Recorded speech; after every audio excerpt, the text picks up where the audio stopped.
नमस्कार, मैं हूं आपके साथ चंदन भारद्वाज। आइए नजर डालते हैं छत्तीसगढ़ से जुड़ी तमाम खबरों पर। और शुरुआत छत्तीसगढ़ के मुख्यमंत्री भूपेश बघेल ने शुक्रवार को अपने निवास कार्यालय में स्वतंत्रता की 75वीं वर्षगांठ के अंतर्गत पूरे देश में मनाए जा रहे आजादी का अमृत महोत्सव के तहत आयोजित कार्यक्रम में गोवा मुक्ति संग्राम में शामिल हुए, जहां बघेल ने छत्तीसगढ़ के सत्याग्रहियों के त्याग और बलिदान को याद करते हुए उन्हें नमन किया। साथ ही उन्होंने संस्कृति विभाग के आयोजित इस समारोह में सत्याग्रहियों के परिवारजनों को सम्मानित भी किया। इस मौके पर बघेल ने गोवा मुक्ति संग्राम में कहा कि गोवा मुक्ति संग्राम में हमारे पुरखों का भी महत्वपूर्ण योगदान रहा है। देश की आजादी की लड़ाई में छत्तीसगढ़ के लोगों ने जिस तरह योगदान दिया, उसी तरह गोवा की मुक्ति संग्राम में भी छत्तीसगढ़ के योद्धाओं ने महत्वपूर्ण योगदान दिया है।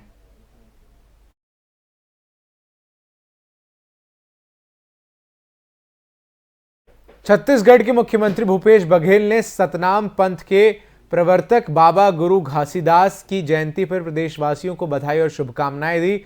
सीएम बघेल ने कहा कि बाबा गुरु घासीदास जी का जीवन, दर्शन और विचार मूल्य पूरी मानव जाति के लिए कल्याणकारी और अनुकरणीय है। उन्होंने संपूर्ण मानव जाति को मनखे मनखे एक समान के प्रेरक वाक्य के साथ ये संदेश दिया कि सभी मनुष्य एक समान है।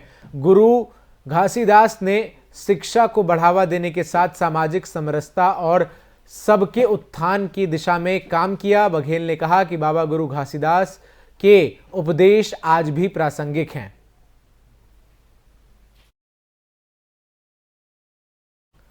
छत्तीसगढ़ राज्य सरकार के 3 साल पूरे होने पर जांजगीर चंपा जिले में विकास कार्यों की फोटो प्रदर्शनी लगाई गई। जिला मुख्यालय के कचहरी चौक में स्थित सांस्कृतिक भवन में जनसंपर्क विभाग ने प्रदर्शनी का आयोजन किया, जहां कलेक्टर जितेंद्र कुमार शुक्ला ने फीता काटकर उद्घाटन किया और लोगों को राज्य सरकार की योजनाओं की इस प्रदर्शनी बताया कि लोगों को राज्य सरकार की इस योजना के द्वारा प्रदर्शनी के द्वारा राज्य सरकार की योजनाओं को जानने का और उनको लाभ उठाने का मौका मिलेगा। सरकार के 3 वर्ष पूरा होने पर आज यहाँ पे एक बड़ी प्रदर्शनी लगाई गई है, जिसमें माननीय मुख्यमंत्री जी के नेतृत्व में प्रदेश सरकार के द्वारा जो विभिन्न गतिविधियाँ, अलग अलग योजनाएं जो हमारे प्रदेश के नागरिकों के लिए बनाई गई है, उन सभी का यहाँ पे एक अच्छा प्रदर्शनी लगाया गया है और लोग रुचि के साथ उसको देख रहे हैं। उसके साथ साथ उन्हें अलग अलग योजनाओं की जानकारी भी मिल रही है।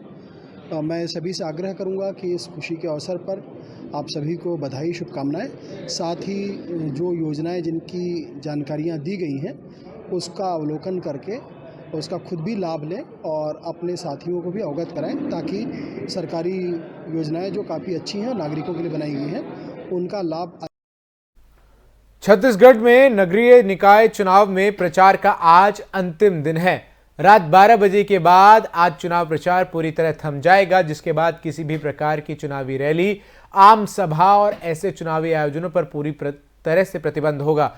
20 दिसंबर को 385 मतदान केंद्रों पर वोट डाले जाने हैं। इसमें 8 लाख से अधिक मतदाताओं को अपना प्रतिनिधि चुनना है। राज्य निर्वाचन आयोग ने कोरोना पीड़ितों के मतदान के लिए भी अलग से प्रोटोकॉल तय किया है। राज्य निर्वाचन आयुक्त ठाकुर राम सिंह ने बताया कि चुनाव संबंधी आवश्यक दिशा निर्देश सभी संबंधित जिलों के कलेक्टरों को जारी कर दिया गया है।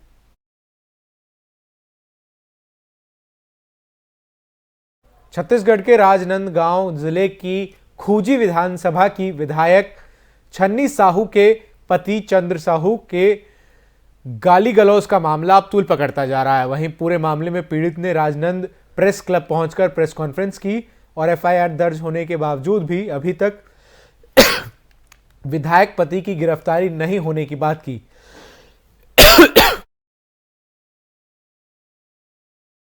कांग्रेस नेता तरुण सिन्हा का रेत लगाकर आ रहे थे।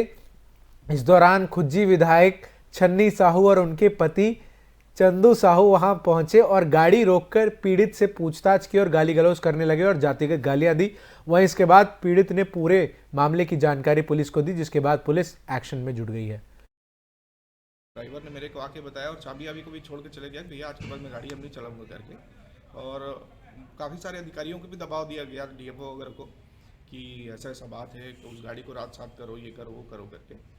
तो फिर ये समाज में जाके मेरे ड्राइवर लोग अपने बात को रखे और समाज रूप से वहाँ पर उन लोग बैठक करके रिपोर्ट करवाए, तो वहाँ पर 1 सिटी एक्ट वहाँ पर कर दिया गया है। और वही बस उसके बाद किसका गाड़ी है करके बोले, उसके बाद मैं बोला कि तरुण सिन्हा जी के है ऐसे करके, फिर वहीं से बहुत गाली वाली दिए और हाथ पैर तोड़ दूंगा ऐसे करके बोले, और बहुत हमारे सामाजिक में भी गाली दिए कि साले तुम लोग गोड़ गवा लोग कभी नहीं सुधरोगे करके। तो उसके बाद मैं गांव में गया और गांव वाले को बताए, सब हमारे समाज वाले को, कि गाली गुप्तार दिए हैं और हाथ पैर तोड़ने के भी धमकी दिए हैं ऐसे करके। उसके बाद हम लोग सब मिल के रिपोर्ट कराने गए। रिपोर्ट हो गया है सर, अभी तक से रिपोर्ट कर दिए हैं, लेकिन अभी कम से कम 14-15 दिन हो गए अभी।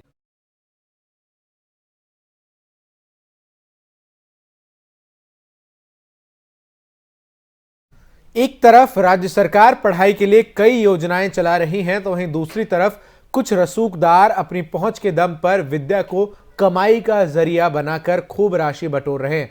दरअसल लोरमी में आदित्य लोक केंद्र में बच्चों से ऑनलाइन फॉर्म भराने के नाम पर पैसे वसूले जा रहे हैं। छात्रों का कहना है कि केंद्र का संचालक फॉर्म भरने के लिए तय फीस से ज्यादा फीस ले रहा है और रसीद कम पैसों की दे रहा है। ये गोरखधंधा कॉलेज के मैनेजमेंट के सामने बैठे ऑनलाइन फॉर्म भरने वाले कर रहे हैं, लेकिन कॉलेज प्रशासन की कानों तक इसकी खबर भी नहीं है। वहीं इस पूरे मामले की गंभीरता को देखते हुए कॉलेज के प्रिंसिपल डॉक्टर एनके ध्रुव ने बताया कि इस तरह के अवैध रुपयों से राशि वसूल रहे हमें पता तक नहीं है और हम लोक सेवा संचालक को नोटिस दे रहे हैं, साथ ही पुलिस में भी इस बात को लेकर शिकायत दर्ज कराएंगे।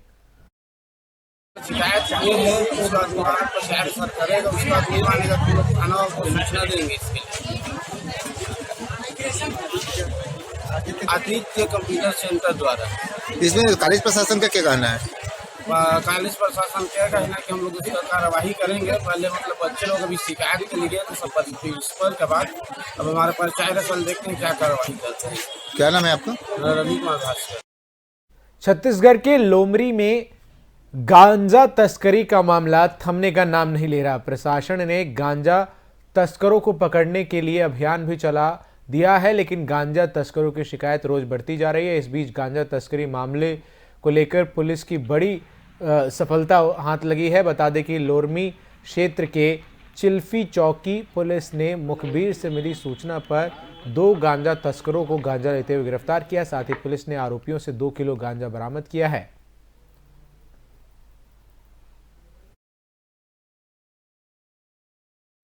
रायपुर में दंतेवाड़ा के गोंदरस के जंगल में डीआरजी और नक्सलियों के बीच मुठभेड़ हो गई। मुठभेड़ में 2 महिला नक्सली ढेर हो गए।